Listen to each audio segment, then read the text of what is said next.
Compté parmi les plus grandes fortunes du monde, M. Bill Gates et la fondation qui porte son nom sont très impliqués dans les actions humanitaires.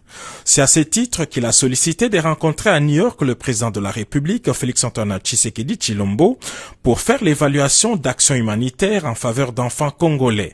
Mais d'abord, merci beaucoup, mais d'abord, il faut savoir que c'est Bill Gates qui avait demandé lui-même de rencontrer le chef de l'État. Parce que, comme vous savez, la fondation est très impliquée dans le système sanitaire mondial. Et particulièrement dans notre pays, la Fondation lutte pour éradiquer un certain nombre de maladies, notamment la poliomyélite. La poliomyélite, vous savez, c'est cette maladie qui rend les enfants infirmes et qui reste malheureusement des adultes infirmes définitivement. On était en 2022 à 500 cas d'enfants qui sont devenus infirmes. En 2023, on est passé à 200 cas et cette année, on est à 22 cas. Ça veut dire qu'il y a une diminution très importante de la poliomyélite. La deuxième chose, c'est que la vaccination de routine. Vous savez, les vaccins que les enfants reçoivent tous les jours.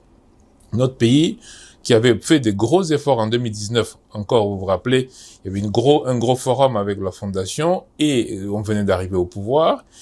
Et un an après, on avait augmenté le nombre d'enfants vaccinés de plus de 30 points. Là, on est en train de voir comment est-ce qu'on remonte le taux de vaccination de nos tout petits enfants et voir un peu comment aussi aider dans Mpox actuellement, parce que Mpox, vous savez, c'est cette épidémie qui est en cours. Alors, le président de la République a parlé de tous ces problèmes, mais il a aussi posé un problème qui est celui de l'éducation nationale, parce qu'il a demandé effectivement à Bill s'il était possible qu'on aide nos enfants à acquérir des tablettes pour que l'éducation nationale soit facilitée pour la majorité, pour les millions de nos enfants.